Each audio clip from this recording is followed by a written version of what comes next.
Things you may have come across in passing that people don't want to talk about. This is about a quarter or a half a mile from the World Trade Center on FDR Drive, Franklin D. Roosevelt Drive.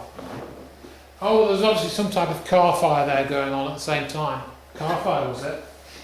Well, there looks to be very, very high heat there. Oh look, we have an inflated tyre. Why is this very, very high heat yet an inflated tyre? This looks like some type of heat damage or something, yet the upholstery is intact. Isn't that what happens with people that spontaneously combust? Well, that's an interesting connection. That's not heat damage, it's rust. Heat damage the paint and blister. That's rust. Should have got Specsavers. Interesting you mentioned rust. What is rust? That's heat damage. That time, but okay. What caused the heat damage to this though? This is a fire truck parked opposite the World Trade Center. What caused the oxygen tanks on the back of the truck to explode before the towers came down?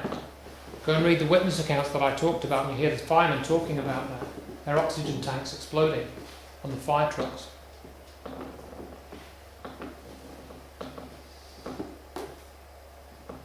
This truck is all, looks like it's seriously damaged on the inside, but the outside is not in too bad shape. These are all in the book, and there's a lot more besides. 500 pages. As you say, that's rust.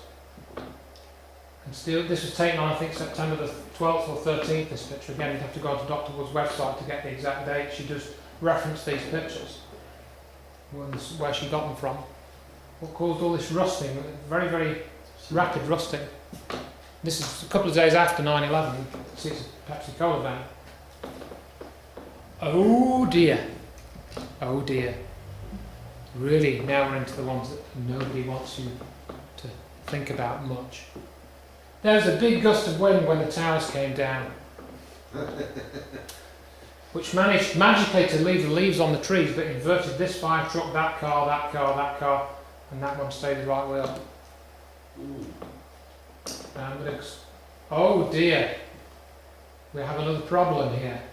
Looks like a bomb went off. That's of course what happened. The World Trade Center coming down was like a bomb going off. So all this damage, you don't need to think about it. It's just stuff coming across from the explosion of the World Trade Center that did all this damage. But hang on, look at the detail. One pane is not broken. This stone material, whatever it is, marble, granite, I don't know what it is, I'm not a bloody architect. That's all in reasonably good shape. This is all gone. This was blue marble here, but that's all completely gone. Selective effects on materials. How odd. Is that a building opposite? Yes, it's the World Financial Centre, just across the road from where the World Trade Centre was. Can I just ask you what happened to it? Because I'm not quite sure. It was destroyed using an energy weapon, Okay. the World Trade Centre block complex. Say it again. One pane broken. The other one not. Dirt, landfill somehow put onto the debris that was on the ground. This sort of soil was put on with bottles and stuff in it. Looks like somebody brought it into landfill. It's even on the fire truck. This is 2 or 3 days after the events. We have pictures of dirt being brought into the site in trucks, like soil type dirt. Seen on the World Trade Center 7, we've got this odd fuming going on.